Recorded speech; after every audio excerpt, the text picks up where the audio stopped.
Blog Talk Radio.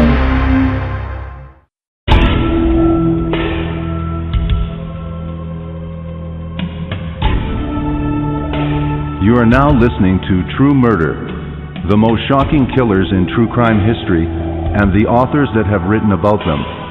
Gacy, Bundy, Dahmer, The Night Stalker, BTK. Every week, another fascinating author talking about the most shocking and infamous killers in true crime history. True Murder, with your host, journalist and author, Dan Zupansky.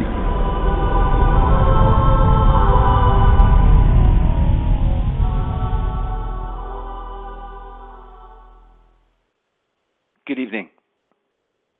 Carla picks up where Williams' first book on the case, Invisible Darkness, left her, painting her nails in her cell in solitary confinement in the Gothic tower of Kingston's prison for women.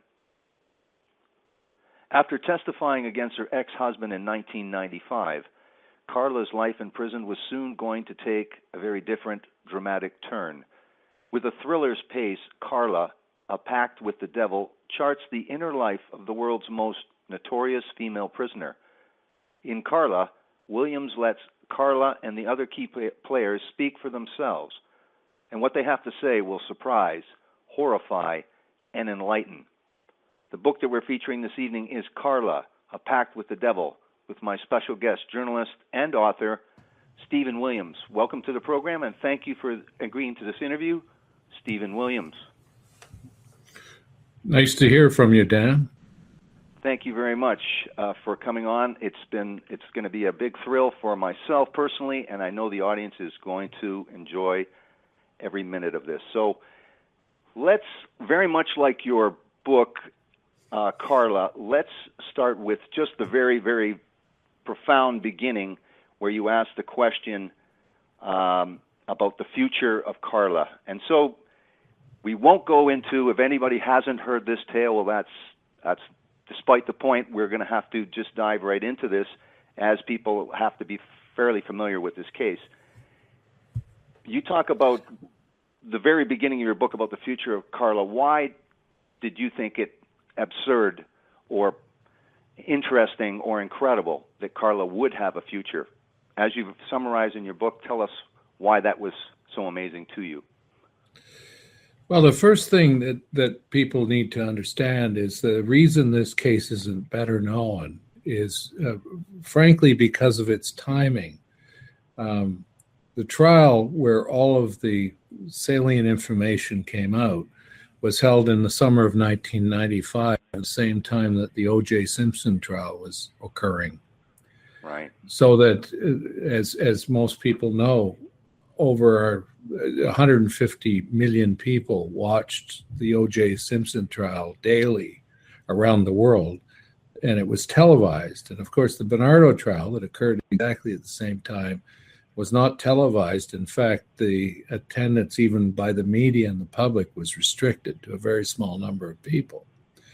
So there's no way of fully understanding why Carla is significant unless someone is absolutely familiar with the lead up and the crimes and how it evolved. But as the introduction to Carla, the book discusses, I mean, here is a woman that murdered her sister, participated and arguably murdered two teenage girls at the behest of her husband and in participation with her husband, and ultimately only served 12 years in prison for those crimes. And she was very young, in her early 20s, when she committed the crimes, and she was 35 and very young when she was released free and clear in 2005. So on its face, it's a remarkable story. There's actually nothing quite like it in criminal history. So, women normally do not get involved in crimes of this magnitude, let alone become the managing partner. And if they do, they very, very rarely, if ever, get out of prison and go on to live a normal life after the age of at the age of 35. Absolutely. Let's talk about one thing just for an American audience and international audience, which is very, very significant, and I have spoken probably very many times about the differences, the major differences in Canadian law, American law. Tell us just a little bit more about this publication ban and how unusual or untypical this publication ban, and what exactly did they do to try to ensure that this ban was enforced. Publication bans aren't unusual in Canada. It's or in Britain, for that matter, where a great majority of Canadian law and procedure is derived. They typically will ban preliminary trials. They'll also ban issues of publication of matters that they don't think the public should see or be inundated with. Right. So they used. Carla was tried separately from her husband. She was dealt with in 1993 in a one-day trial where all the fix was in. So the authorities and her lawyers and the Ministry of the Attorney General, the prosecution office, had made the decision that for her part in these very strange and bizarre crimes, that she would receive 12 years, and that would be the extent. And in Canada, of course, 12 years doesn't mean 12 years. It means that potentially she could have been released at 1/3 of her sentence. So it could have been a very, very short amount of time. And the authorities didn't want the details of any of the details of the crimes known publicly. They didn't want any preamble established a priori, and their argument was because they didn't want to prejudice his trial. Of course, there was no reason to try her separately other than political reasons. So their argument was that if we released information or allowed information to be published to do with her crimes in her trial, that would prejudice his right to a free trial. This is an amazing, I don't even have words to describe how disingenuous this is on the part of the government and the legal system.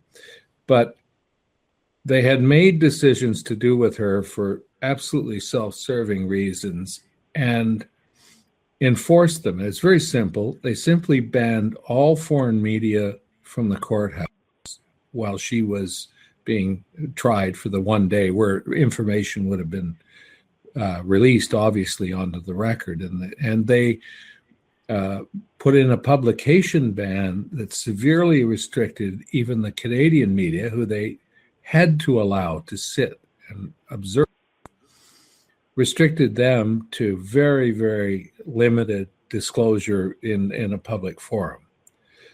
So really in 1993, when she was tried, there was only supposition, nothing concrete, nothing determined in what was reported. There's lots of rumors. The internet was, frankly, compared to what it is today and what it was then, in a very nascent early period. So there's lots of rumors and whatnot, but nothing substantive. Nobody really knew anything at that point.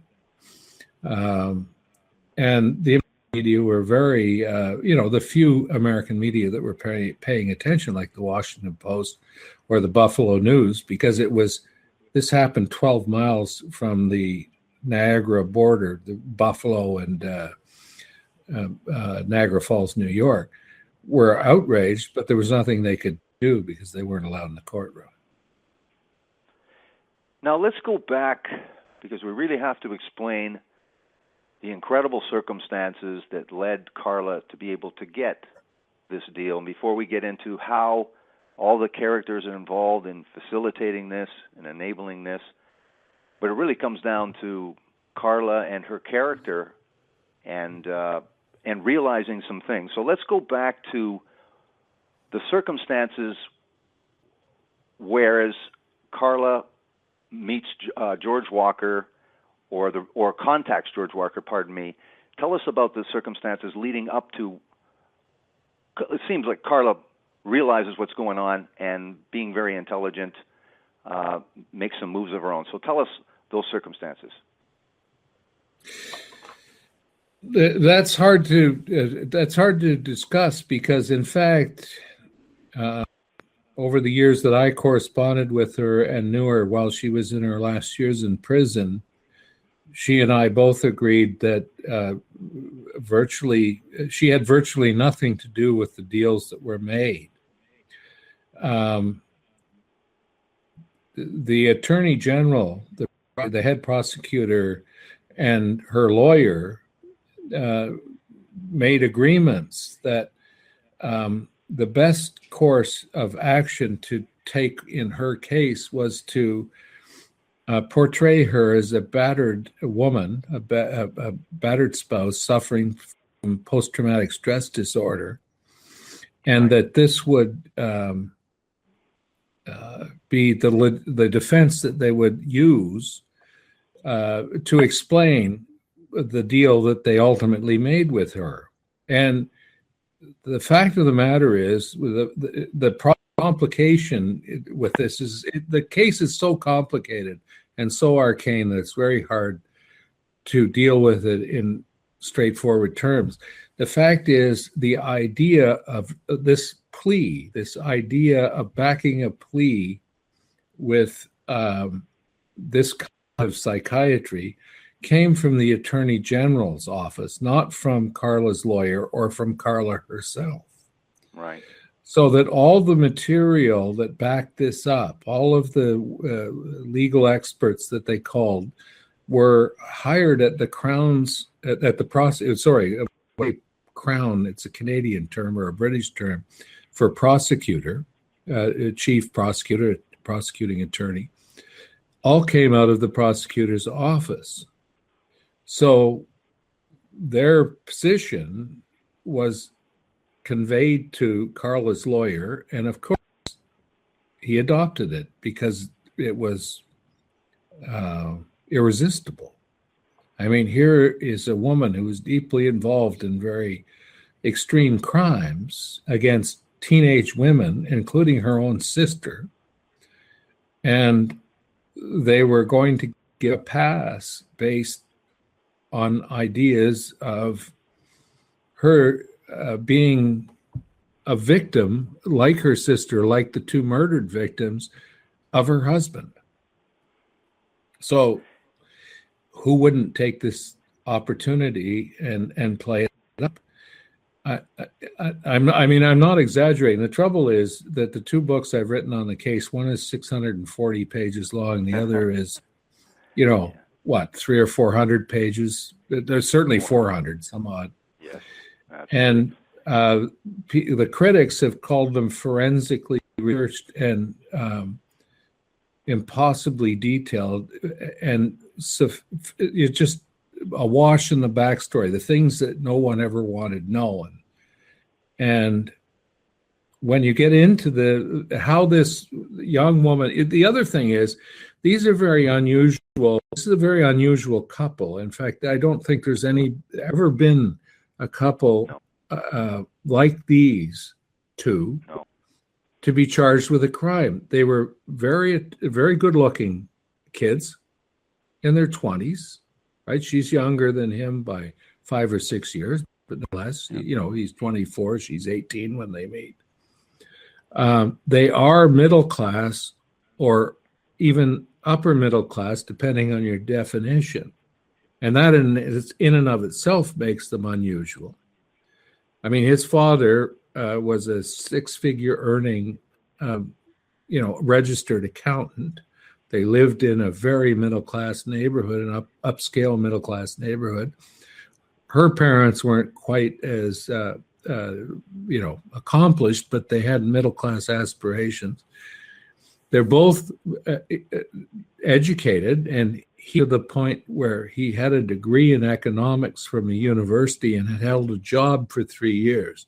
So it's a very unusual couple, attractive, middle class, aspiring to a better life than their parents, and all this sort of stuff that works around that kind of lifestyle. And yet the two of them went deeply into an incredibly dark, murderous relationship that ended up with not only her sister being murdered in a plethora of sexual assault, but also two strangers who were, schoolgirls, teenage schoolgirls. Now, the problem that people have had with this case and understanding it is that it is so dense and so inexplicable that it's almost beyond understanding. Certainly, their behavior is beyond understanding. But in the wake of their behavior, the way in which the judicial authorities and policing dealt with it is beyond bizarre. Well, it really does usher in a new, I don't know if it's era, but and some of the Canadian crimes after this seem to be like, and I had always contended that serial killers seem to influence each other, and they're like the role models. And so this is almost an ushering in a new era, but also from the fine journalism that you've done and from the narcissistic tendencies of these people, videotaping and recording and diaries, and the unusual, or not unusual, but the situation where Carla is actually testifying and has to, by law, technically tell the truth and disclose, and with the videotapes and with your journalism, this stuff is incredible how slow you have to read this stuff, because it just sinks in and affects you when you're reading the details of what this couple did. What I wanted to say was that By the way, I took that as a compliment. Absolutely, absolutely. This is the kind of, there's no way you can do this kind of book. And you've written 2 books about the same trial, but it is that comprehensive, and also it's that complicated because the case still goes on. Well, I've always contended that there are very few crimes that deserve a book written about them, and that warrant a book. Deserve is the wrong word. Warrant the attention, and that's because if he were the only offender. If first of all, he would never have expanded his portfolio to the extent that it became without Carla. He was really what I've always thought of as a serial rapists are unusual in the criminal landscape, but he was a really feckless example of a rapist, a serial rapist, because he sort of grew into it after he met her. He was toying with things, but he never actually raped anyone until after he had met her. And there was something about their chemistry that empowered him to go on a rampage of serial raping. And all the time wooing her and having a relationship with her. But the instructive thing in that is that he never killed any of his victims until after he moved in with her and started living with her. His first murder victim was her sister, whom she provided the drugs and the circumstances and the ambience to set up the murder. So you say to yourself, what is it that it is? Qu'est-ce que c'est un grand Richard? It's nuts.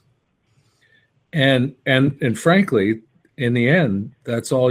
No matter how you look at this situation, it's absolutely unique and bizarre, and at least worthy of serious analysis, just because the crimes are inexplicable, because many, many crimes are inexplicable. I mean, there's a great book about Hitler and called Explaining Hitler by Ron Rosenbaum, a great New York writer. He spent 10 years looking at the industry, the academic industry that has grown around trying to find or evolve explanations for Hitler. Why Hitler? How did Hitler happen? What was how do we explain that capacity for evil? And ultimately, Rosenbaum concluded that there is no viable explanation, even in spite of the fact that some of the greatest minds in history have spent their lives trying to figure out why Hitler. So these two present not anywhere near that kind of impetus or query, but they present an equally complex and inexplicable situation. So the real issue then becomes, what the hell were the authorities thinking? What did they do? Why did they let her off virtually scot-free? And 12 years in prison isn't scot-free, but it is in no way commensurate with the dimensions of her crime. So how do they let her off and put it on him? Those are the questions that preoccupy me. I can't explain evil of this dimension any more than people have succeeded in explaining the evil of Hitler and the Holocaust. So it's what can I tell you? Mm-hmm. Yeah, she definitely completed him. Yeah, well, no, there was a very strange thing. When people see pictures of them and get some kind of sense of what actually went on, they're usually gobsmacked. They can't, the books keep selling year after year. Now, most books have a season or two seasons of currency, and then they are remaindered. Invisible Darkness, it's called The Bizarre. The subtitle is the Bizarre or the Strange Story of Paul Bernardo and Carla Homolka, or The Strange Case, rather, and Pact with the Devil. They continue to sell year after year about the same rate as they have done from the date of their publication, and it simply seems to indicate that new generations are discovering the story and becoming fascinated by it because it's virtually inexplicable. It's unlike anything else. It's absolutely unique, and which is why it justified virtually 10 years of my life in 2 books. Absolutely. Now, will it ever be recognized as being a justifiable preoccupation? I have no idea. Will it ever, since I was arrested and prosecuted over a 10-year period for alleged breaches of publication bans and court orders, and that exercise took whatever earnings I ever had from these books and much more beside. Will it ever justify that? I have no idea. That's up to posterity. Well, what's incredible is that this is the inexplicable part is, of course, this evil that no one can comprehend. I don't care where you came from. If you read this, there's just no way you can even barely fathom it. But the judicial system in Canada's reaction to this, and that's what you outline, and that's what you were courageous to do. You have interviews with prosecutors, attorney generals, and you're not afraid to burn the bridge. You're not afraid to ask the hard questions. And hard questions needed to be asked. This case is outrageous to anybody. I know Americans from this audience express the outrage and also just the confusion. So your book really sets the record straight on how this could happen, the differences in the law, and then just how this prosecution, the egos involved. So let's get to that, and but first, if you don't mind, and again, I don't want to take you back, bad memory lane, but tell us how you became in the crosshairs of prosecution and what you did exactly to enrage these people before we get into the deal itself. And what I would refer to earlier was not that Carla had anything to do with the deal, but being an intelligent, psychopathic personality that she was, she knew right away with the lawyer to read books, to have the terminology down, to sort of understand the defense that she wanted to, the battered woman syndrome that she wanted to express.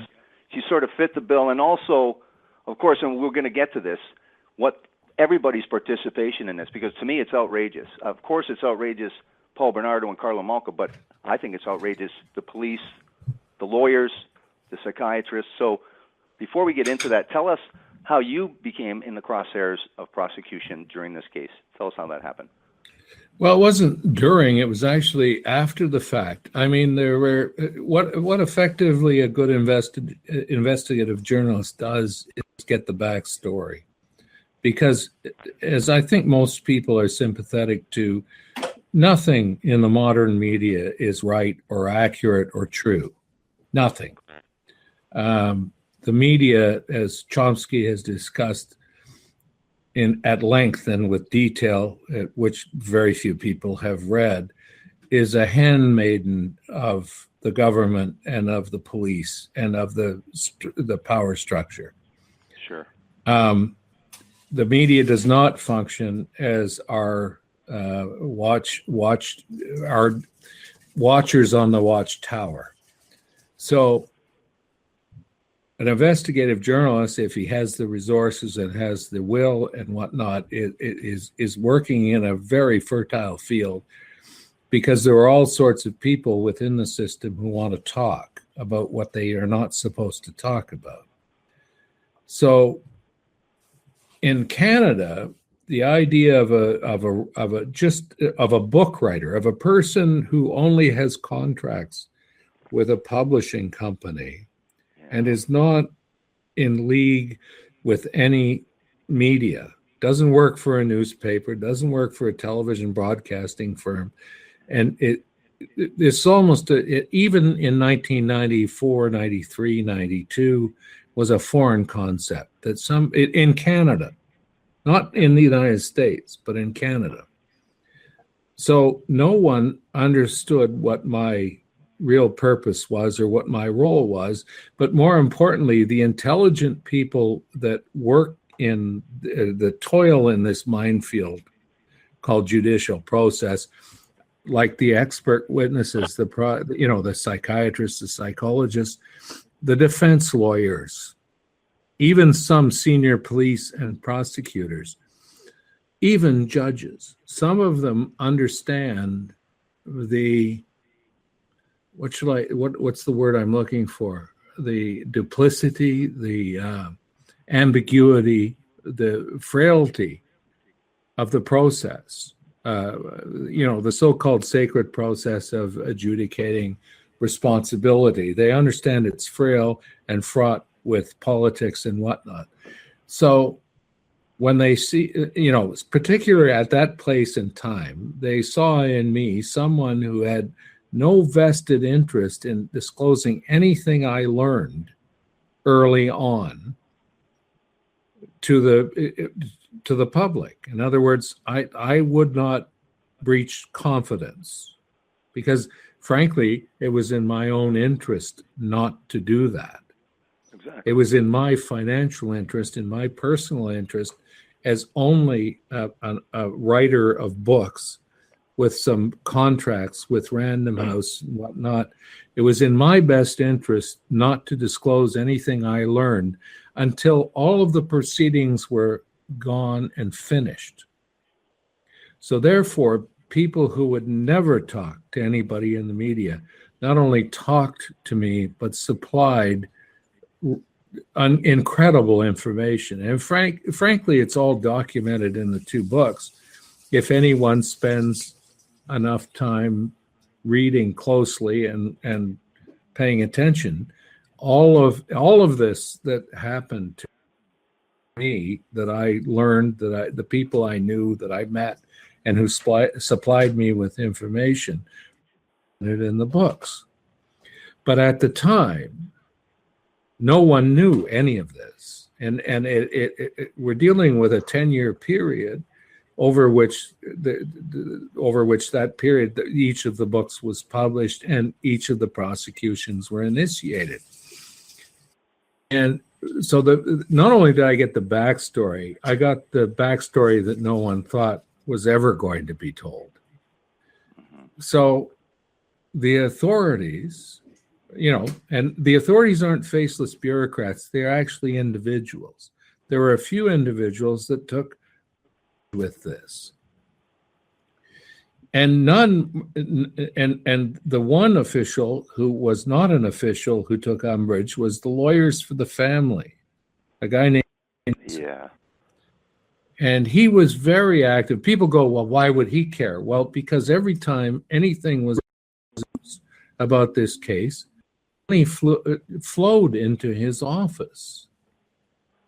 Because there was the setup that he had created to defend their honor, the victims of the families of the victims' honor, created a very strange phenomenon whereby people would donate money to their so-called victims fund or integrity fund or whatever it was, whenever there was anything in the press about the case, whenever anyone was perceived to have transgressed or trespassed on the victim's integrity. Of course, my work is the only work that really gave the victims their humanity. And it's an anomaly. But nevertheless, through a number of back channels, I became a target for the Attorney General and the police to assail on the idea. That's my dog drinking water in the kitchen. I hope, can you hear that? Yes. Sorry, Dan. That's okay. A dog's got a drink. I'm in from a walk. We're in Ottawa. What can I do? Problem.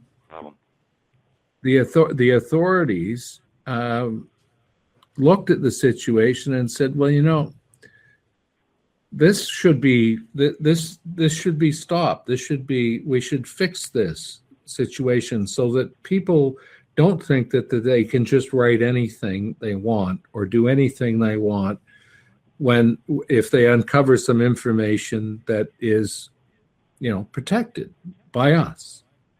Not by any laws or anything like that, but just simply protected because we didn't want it told. And the way in which they decided to take, and then there's the other thing in my first book, where in the section where a true crime writer always looks at the history of the people who were involved in the case. In other words, the 15 or 16 or 20 important people that were involved in the case. One goes down and says, well, this guy died of a heart attack in 1997. This guy went back to the Crown Law Office in New York in 2000. This guy did this, this guy did that. I happen to mention the fact that the prosecutor who prosecuted Carla had divorced his wife and left his 3 children for his assistant prosecutor, who was his second chair in the prosecution of Carla Homolka. Wow. That they had an affair during the case. And he was the assistant attorney general at the time that powers that be decided to have me arrested for breaching publication orders and ignoring court orders in 1998, after the book, the first Invisible Darkness was published. What do you say about that? Once there's an order to arrest someone issued, they're arrested. Actually, what I mean to say is, once there's an order to investigate an individual ordered by the general, the police do what the police do. They're dogs. They hunt. So when they finish hunting, they kill. And in the case of the police, they arrest. So whether or not it was justified is immaterial. They arrested me and charged me with numerous breaches of publication, bans, and court orders. To make a long story short, I was, after almost 3 years on trial, I was acquitted of those charges, as I should have been, because I was innocent of the charges. But it takes 3 years out of a man's life, a writer's man's life. When a writer is interrupted in his life, it's a serious interruption, because it breaks all of his concentration, all of his momentum and rhythm. So they are doing serious damage. So I may have won the battle, but I lost the war. When I also, in the process, because I was forced to go back into all of my research and archives, I realized in that period of time, which is 98 to 2000 or so, that actually, I realized something that no one else realized, that Carla was actually going to get out of jail and she was going to be let out scot-free at some point. So I went to another publisher and I was able to get an advance to write Carla, A Pact with the Devil. So I had my wife happens to be a very prolific and successful writer, and she was able to continue her work. So it wasn't it was a terrible period, but it wasn't a horrible, horrific end of life period. When Carla came out in 2003, they decided to arrest me again, but this time they decided to double down. They put 20 senior investigators on me, brought in the FBI, they brought in Interpol. They took me down like a drug dealer in my at 6 a.m. with a SWAT team at my old farmhouse up in southwestern Ontario. They drove me around for 10 hours so my lawyer could figure out where I was or what jail I was in or whatever. And they doubled and tripled down by charging me with 110 counts of breach of publication ban and court order. They raided the farmhouse and took all of my computers and all of my computers and all of our files and everything we had. Now, my wife writes funny stories about moving from the city to the country. She won the Leacock Award, which was the equivalent of the Mark Twain Award for Humor in the United States, et cetera, et cetera. So she has nothing to do with any of this, but they took all of her stuff as well. And even more importantly and bizarrely, they arrested her and I on illegal storage of firearms. Because we live on a farm, and part of that law that firearms in Canada states that anyone that lives on a farm can have firearms at the ready, that they're exempt from the principles of this particular law. But nevertheless, that can't be adjudicated until you're a year or a year and a half into your charge before it gets to a judge. So they arrested her, thereby stopping her work and everything else, stopping me completely. And they decided they just continued to prosecute for another 3 years. And they failed. The whole point in the end, which I realized too late in life, was that the idea was to not really put me in jail, but rather make an example of me, but more importantly, to break me financially. Yeah. To, I won the battles. I was acquitted in the first instance. Instead of 110, the firearms charges were dropped. I ended up, in bankruptcy, demeanor, breach of a publication ban to do with my website only. None of the books were never assailed. Nothing. I was never sued for libel or anything else. But I ended up, broke, which was the point. Yep. And that's after almost a decade of prosecution and persecution for the simple fact that the books are completely accurate and tell the real story behind what went on in the government with the prosecution and the police. What's interesting Is that too long? No. What's interesting too, even more fascinating, is the idea. Well, first, we're going to talk about Dr. Hans Arndt, and if I've mispronounced that, you can tell me. And the incredible. No, that's correct. Moment there that you have with him.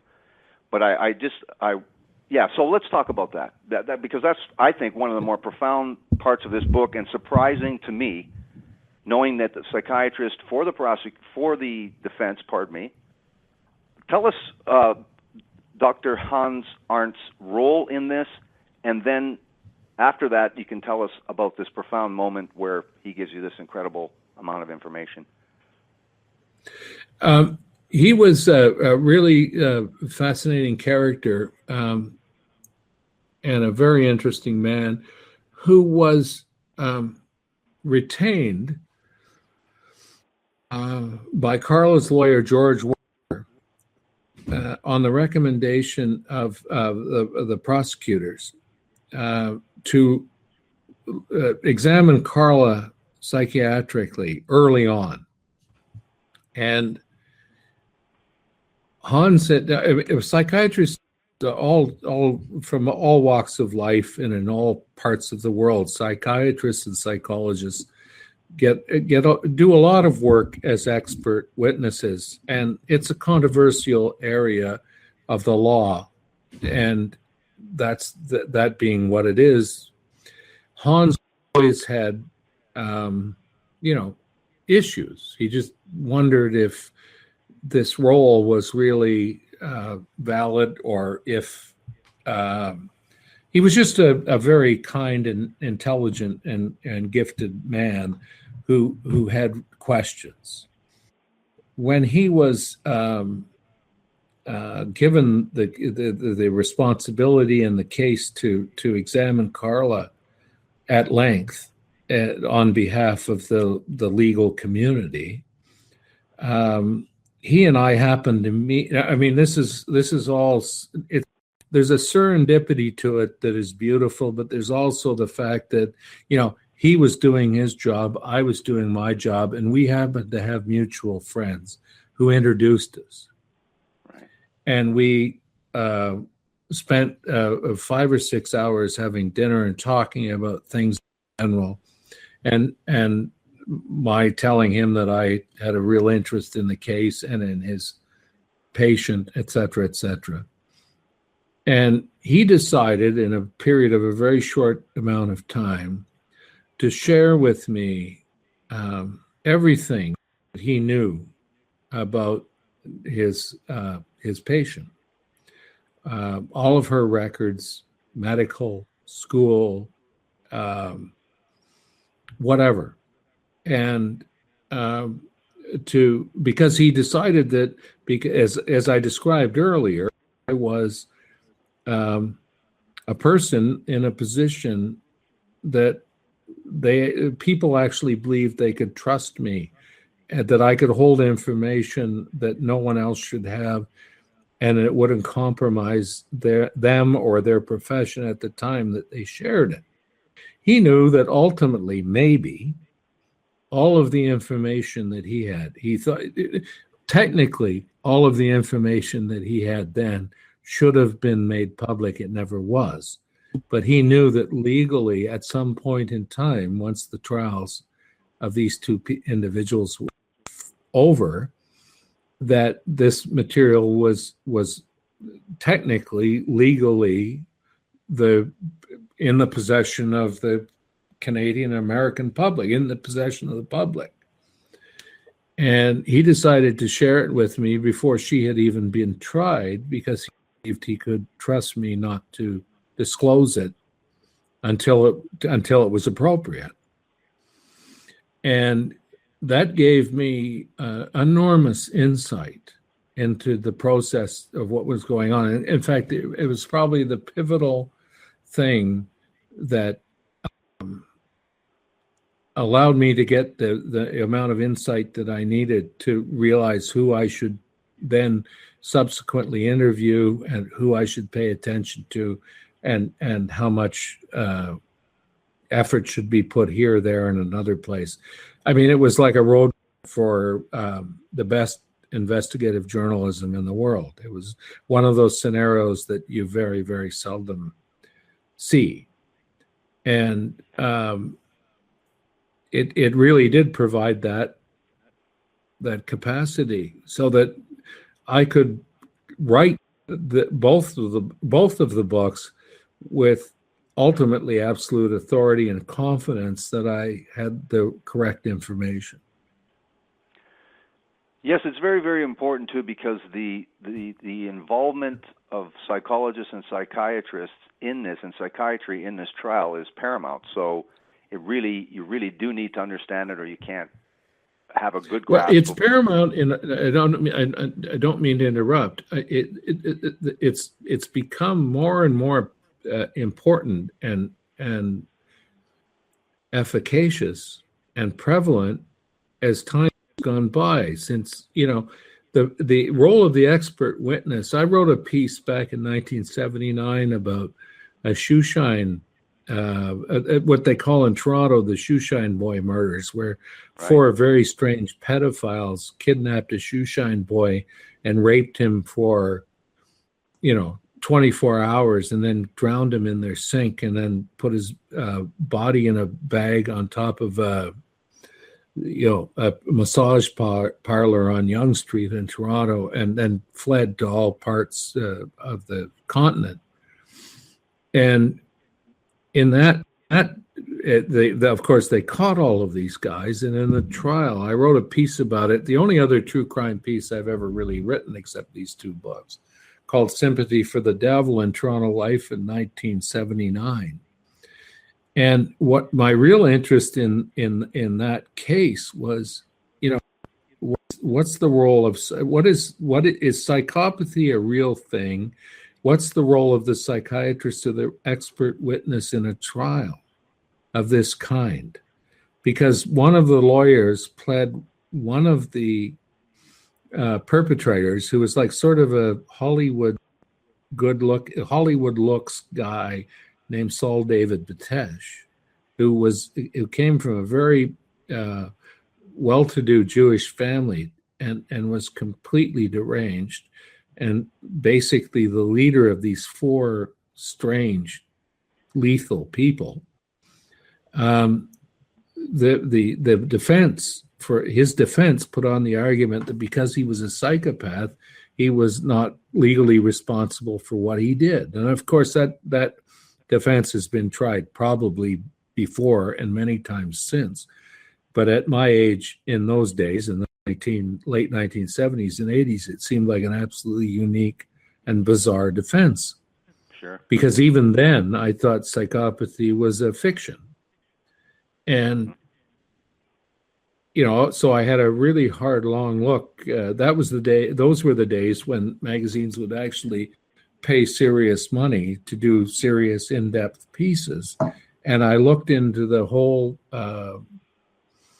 issue of, expert witnesses and their role and relevance in the judicial process.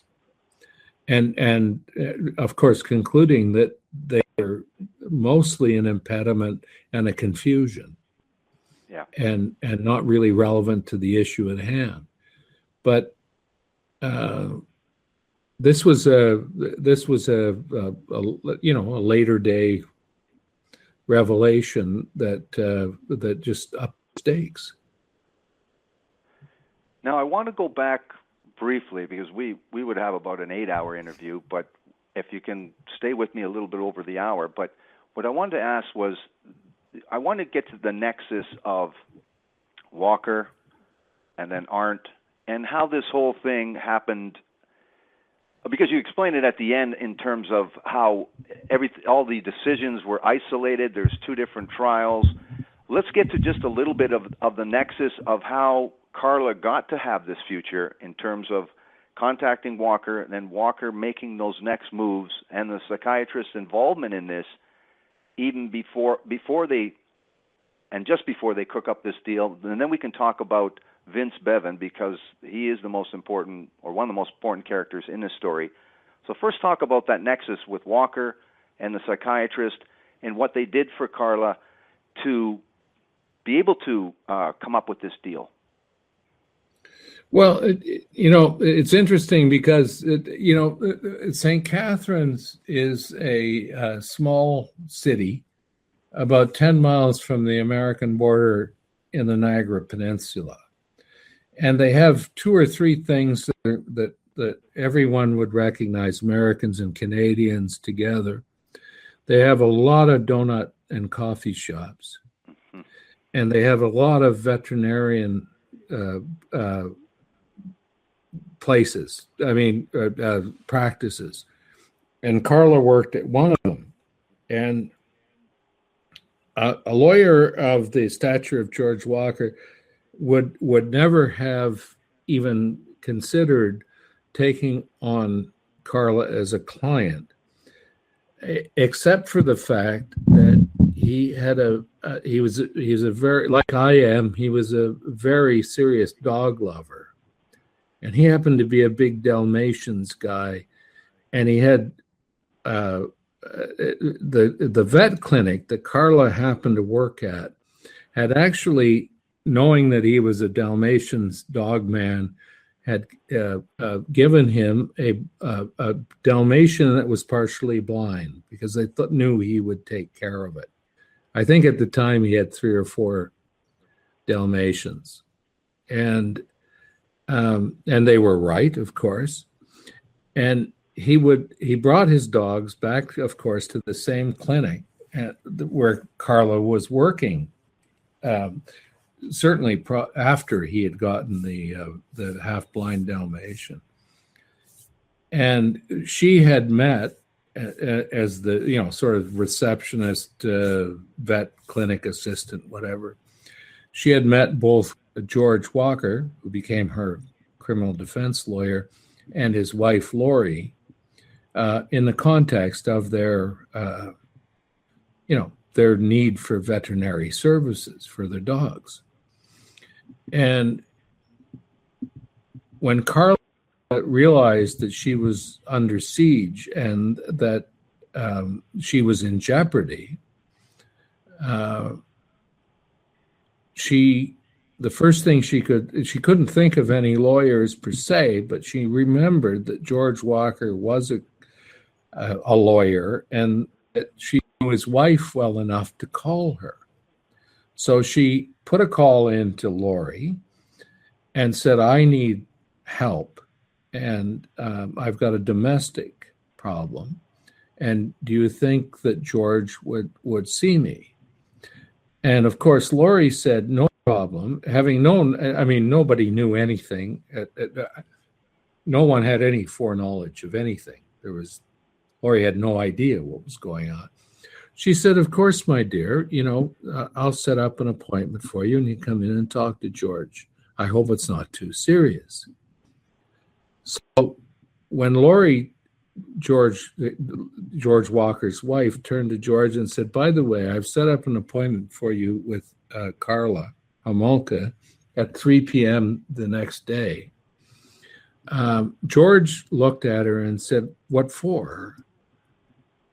And she said, well, there's some apparently domestic problem she's having. And George said words to this effect, well, tell her to kill the bastard and then I'll defend her, because his practice was basically a very high-end practice. He defended murderers and drug cartel pins and stuff like that.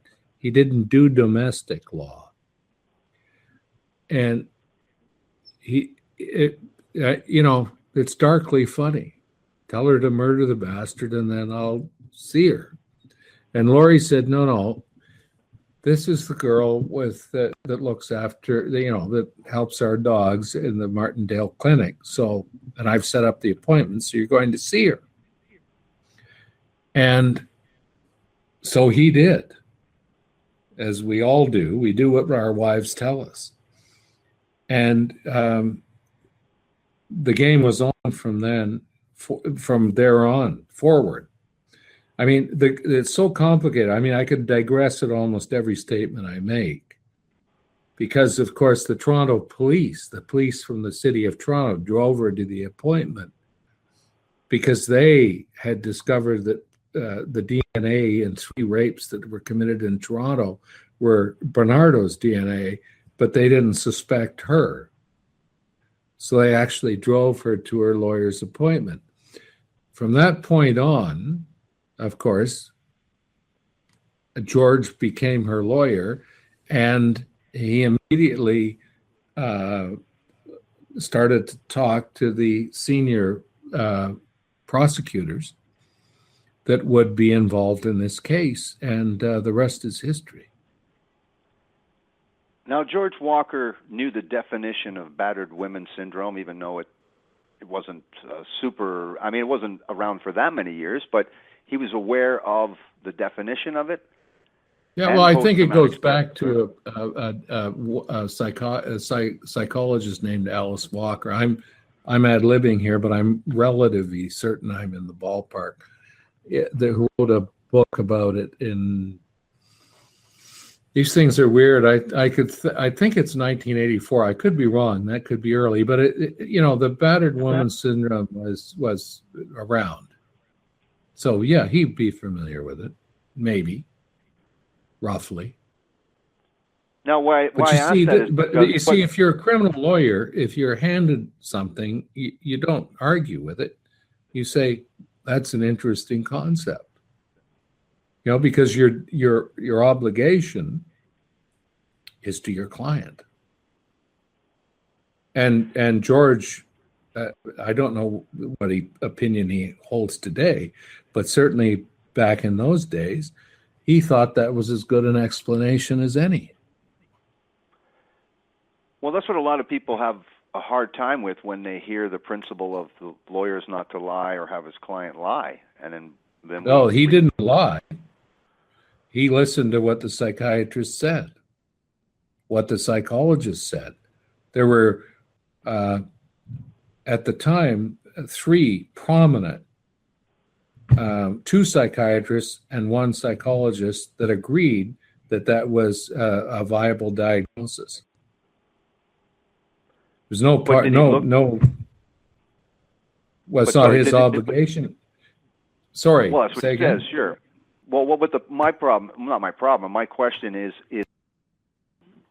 how did he look for those psychiatric experts? Who did he go to? And how much did he know about what he might get from them? Did he look for cooperative people? Did he have people that he had used before? Did he know what they'd likely... Tell us a little bit about that. Well, you're suggesting that criminal lawyers should make assessments and adjudications about the relative guilt of their clients. And the best don't. The best know that they're in the midst of an adversarial system and their clients may be guilty or they may be innocent, but that's not their job. That's the job of the court to decide. And in this case, and I think I've documented it fairly extensively for anyone who really wants to delve into it in more detail, these psychiatrists were brought to his attention. He said, that's fine. They're well known. They have good reputations.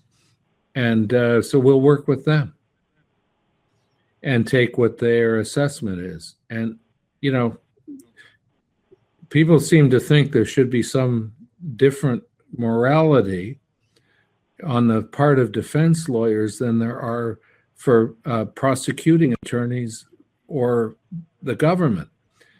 In this case, as I've demonstrated, it was the government's idea that he work with these particular psychiatrists and psychologists, two of whom were at least known for their work with the prosecution. So nobody in their right mind, given the definition of their job in his case, or in a defense lawyer's case, would move away from that.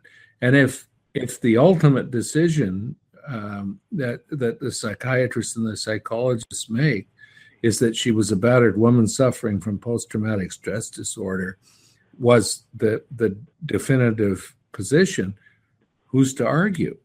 Not him. It's not his job. No, you're right. And we should it's the focus on that prosecution's because job. Remember, it's the prosecution's job. It's the government's job to sort out, the duplicity from the truth. It's the government's job to assign guilt and prove it. It's not the defense lawyer.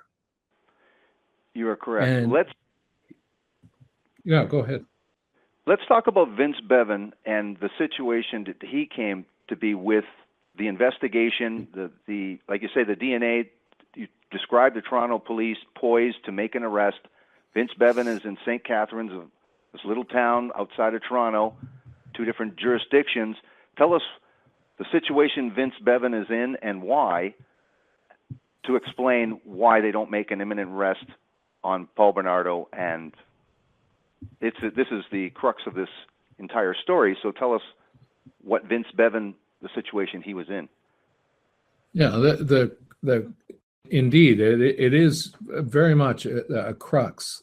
I'm trying to think of a better word, but you're absolutely right. It's the crux of the story because Bevan's inexperience and ineptitude is the catalyst that ultimately allowed everything else to unfold.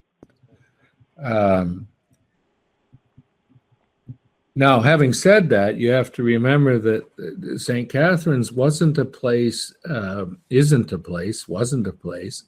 where crimes of this dimension occur. So you've got a police force that is hugely inexperienced in dealing with anything this weird. But anything like weirder than some motorcycle gangs beating up themselves in the back of an alley or some drug, cross-border, because it's on the American border, cross-border drug dealing, some organized crime, stuff like that. But it's not a crime-ridden area. It's certainly not a sex crime area. It's not an area where there's any real history of sex crimes, is what I'm trying to say. So you have two strange, bizarre incidents in fairly quick succession, whereby Leslie Mahaffey is murdered and dismembered, and her body parts are encased in cement, and they're thrown in a reservoir near the city of St. Catherine, or that feeds the city of St. Catherine. And those are discovered in 1991. And you have a couple of other strange incidents of a sexual crime nature that happen uncharacteristically between that particular incident and the death of Kristen French in 1992 around Easter, in April 1992, whereby her naked body with her long hair cut off is found in a ditch across from the cemetery where Leslie Mahaffey had been buried. Yeah. But strangely, you had a couple of other uncharacteristic to the area. He had a couple other sex crimes. And when French's body is found, of course, because she was from St. Catharines and Mahaffey wasn't. She was from another town further along the peninsula. The Niagara Regional Police took horrendous interest, a very serious interest in her disappearance immediately, and couldn't solve it and couldn't figure it out. They immediately, within that period of time, they formed a task force which involved the Ontario government and involved other police forces, with the exception of the Toronto Police Force, who had absolutely no interest in being involved with the Niagara Regional Police Force for reasons that can only be talked about, in a book, because they're about regional prejudices and discrepancies among police forces, which I think most people are vaguely familiar with. Sure. But Bevan was somehow appointed as the head of the task force that was formed with the impetus of the Ontario government, the state government, and was the participants, the other police officers that were enlisted into this task force, involved 6 or 7 regional forces in the vicinity. That's the other thing. There were all kinds of regional forces in a not very big area. In other words, a very small area where all kinds of small police forces were operational. And so they brought in the Hamilton people, whatever, it doesn't matter. Bunch of regional police forces. And the funding came from the government, and therefore Bevan became not a young police officer who was going to report to his chief in Niagara Regional, but he then became somebody who was reporting to the Ministry of the Attorney General and the Ministry of the Solicitor General in Toronto. And he made all kinds of bizarre rookie mistakes based on ideas like some eyewitness to this crime that no one knew was actually a crime had been driving an old Camaro, Right. In fact, Bernardo and Carla, when they kidnapped Christian French, were driving a very late model, like only a year or two old, Nissan. So almost everything that he accumulated as clues and then publicized as clues was wrong, which made the idea that they'd be apprehended almost impossible. And even though, because the Toronto police have been developing DNA evidence, finally, after years, because DNA evidence was in its nascence, or the development of it as evidentiary, stuff that worked well in courts and all this stuff was in even in New York. I mean, this was 1993. The first use of DNA evidence was in 1984 in a small area in England. So it was new stuff, new science. And yet police, tend to get into new science. Bernardo's DNA from the Toronto rapes had been sitting in the lab for years, and the Toronto police had developed a couple of hits that made him the man who committed those couple of crimes. And they go down and arrest Bernardo. Bevan had already interviewed Bernardo. He'd already had enough information passed on by the government liaison and all that stuff to know that he could be, a suspect. Viewed him, cleared him. So, you know, it was an impossible situation. Bernardo had been cleared by Bevan, and the Toronto police were about to arrest him definitively as a rapist. And that's when the politics started to kick in, because what are you going to do? You're going to let this guy be arrested as a rapist when in fact he's responsible for 2 murders of young girls down in the Niagara region? It's not politically acceptable.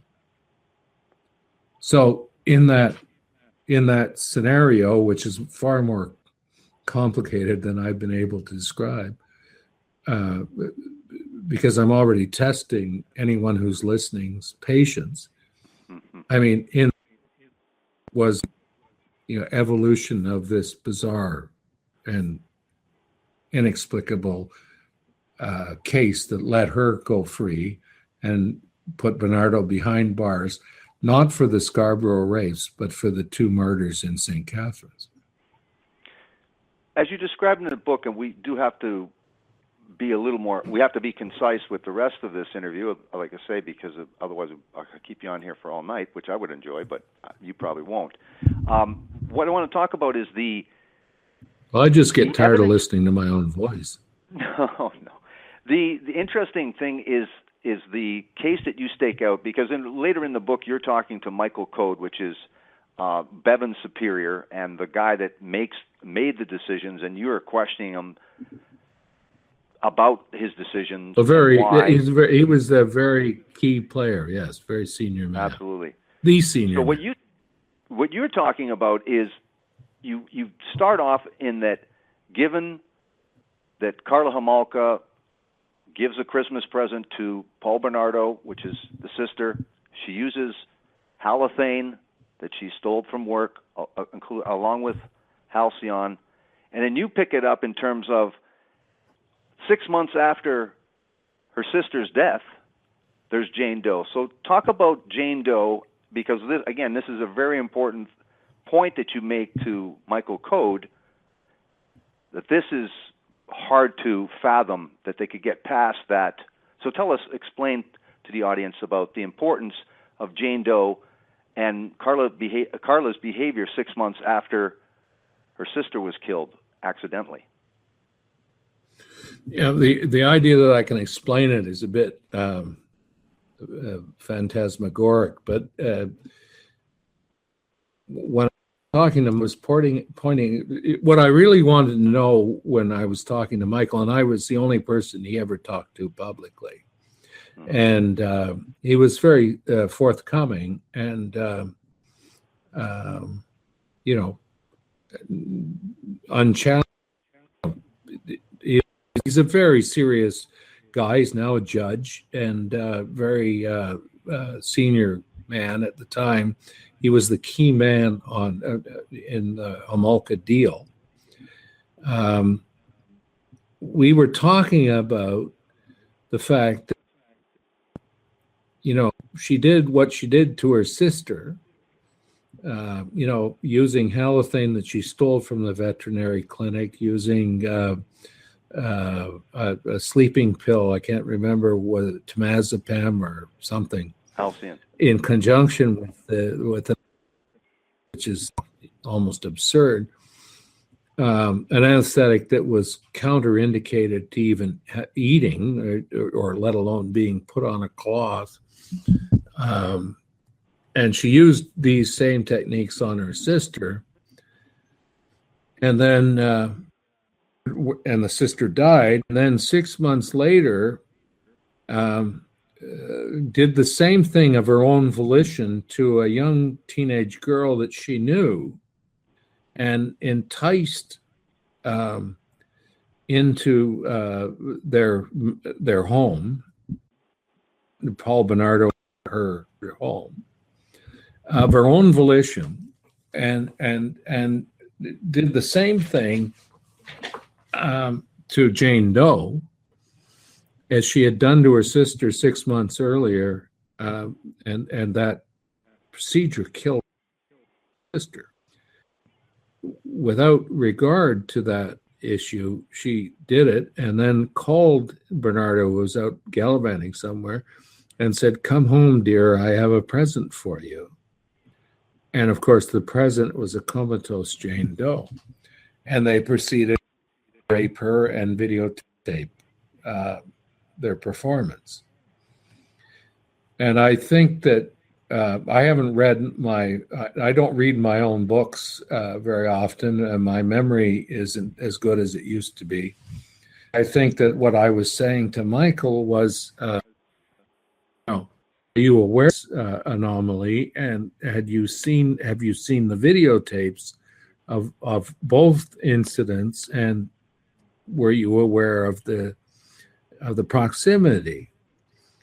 And if I'm not mistaken, Mike said, I haven't really reviewed videotape at all. And no, I haven't seen those. That wasn't the issue. The issue was to do with the decisions that have been made about how to deal with the situation and what it was. So anybody who wants to try and parse that I know, I understand what he's saying, and I understand the position he's taking. But it's a hard one to reconcile with, ideas of truth in the American way.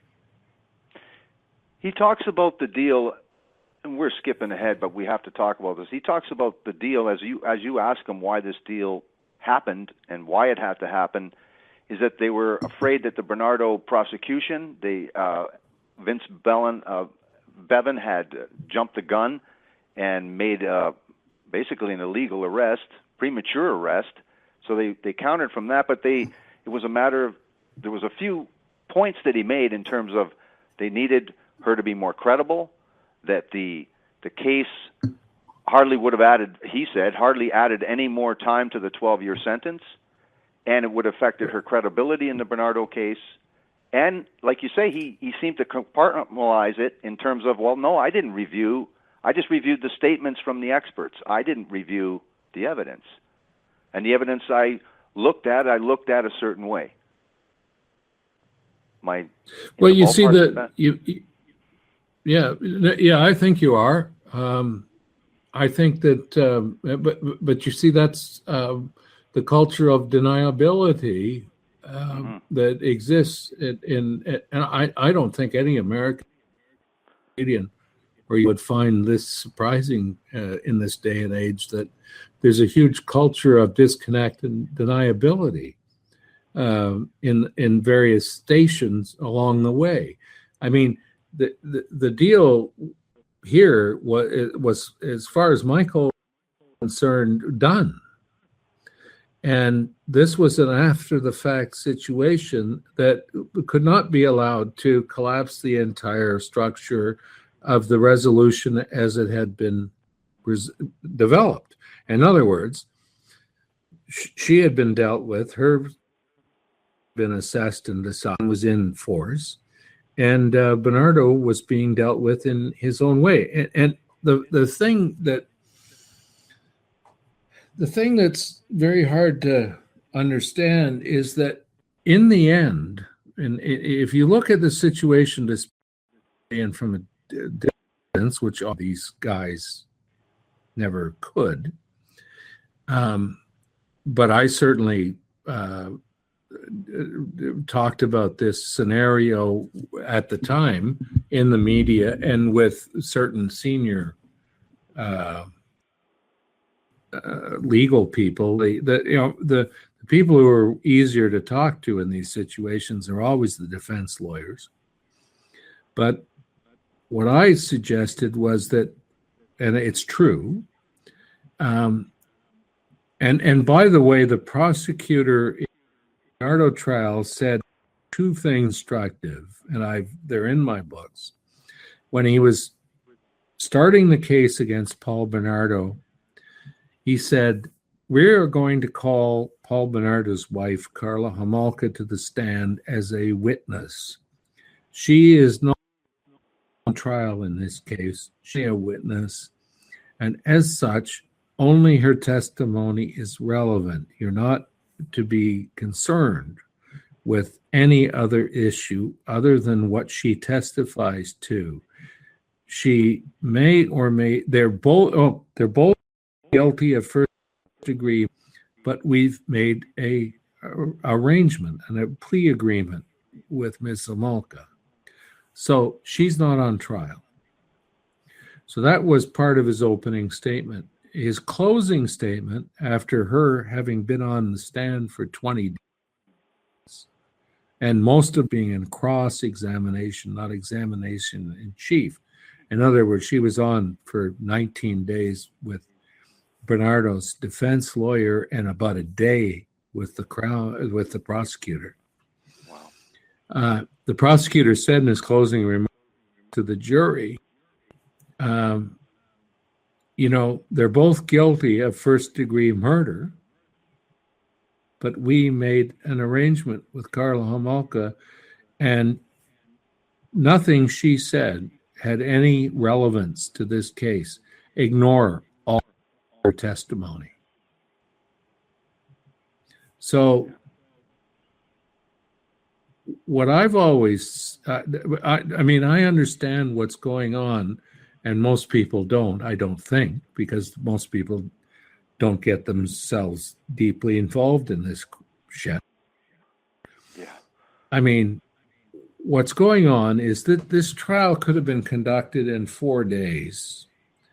The Crown and the defense could have agreed on selected stills from the videos, like a dozen, maybe 16, them in front of the jury. We also have this evidence, this stuff from the stains on the carpet, this DNA and whatnot. He's guilty, and it would have been found so in 3 or 4 days. But instead, they were intent on doing 3 or 4 of what I think is a Desaadian sort of charlatan play, a sick play from the Desaad, from the asylum where he used to put on his plays for French aristocracy. And they do this to somehow, justify, this incredibly inexplicable and bizarre deal they made with Carla, the she-devil. Yeah. And, other people and I have to tell me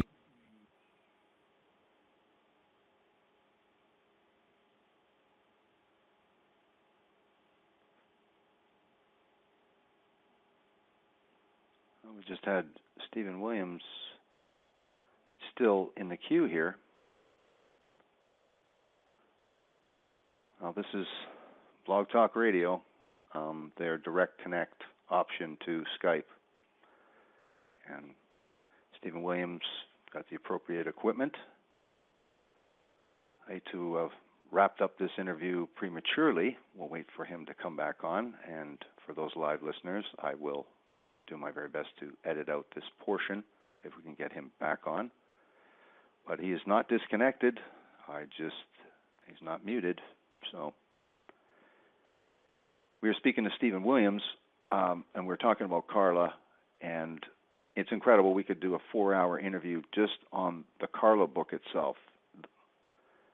He has switched off. He has dropped off, so we'll wait for him to try to reconnect, and if he has not, then I will wrap up this episode and implore you to seek out the book or the paperback version of Carla. And first, I think it's important to get a copy of Invisible Darkness. There are other people who have written incredible books about the Paul Bernardo and Carla Homolka case, but none of those authors stuck their neck out like Stephen Williams, did the great journalistic work to get, like he says, the backstory, access to all the important players, and because of his integrity as a journalist, people like Dr. Arndt gave him 2 attaché cases full of everything, virtually Carla's diary, all the psychiatric reports, all of them, everything virtually to, as he says, get an insight as to precisely what happened in this spectacular and incredible case. Not only do you have the horror of exactly what Carla and Paul did as this dynamic, murderous, evil duo, but you also see the, again, you can't call it evil, but you can see the ego at play and police jurisdictions bickering. But this Vince Bevan is not a hero in this story whatsoever, and or are the judicial system itself.